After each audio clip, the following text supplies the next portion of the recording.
வணக்கம். Harris kitchen உங்களை அன்புடன் வரவேற்கிறது. இன்றைக்கு நவராத்திரி 3ஆம் நாள் நெய்வேத்தியம் காராமணி சுண்டல்.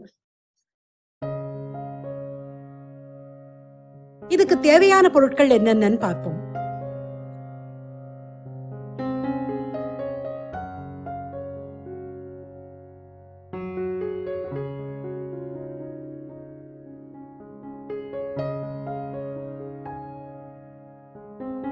காராமணிய நல்ல கழுவிட்டு முந்தின நாளே ஊற வச்சிடணும்.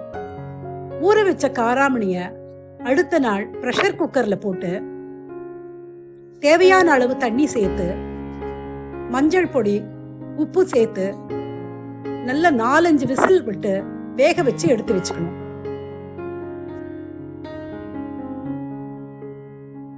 ஒரு வாணலிய அடுப்புல வச்சுட்டு எண்ணெய் சேர்க்கலாம்.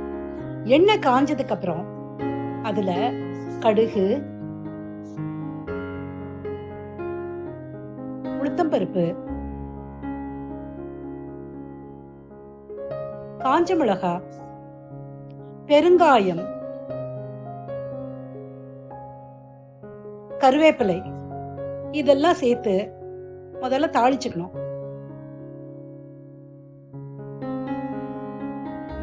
அதுக்கப்புறமா வேக வச்ச காராமணிய அதுல சேர்த்துக்கலாம்.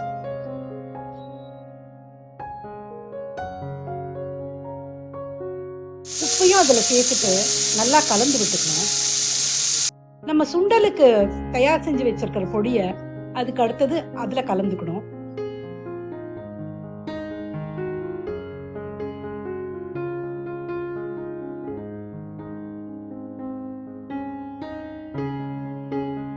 கடைசியா துருவி வச்சுக்கிற தேங்காயும் கலந்து இறக்கணும்.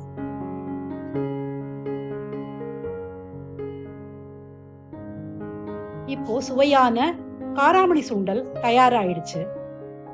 நீங்களும் நவராத்திரி கொலு நைவேத்தியத்திற்கு காராமணி சுண்டல் செஞ்சு பார்த்து மகிழுங்க.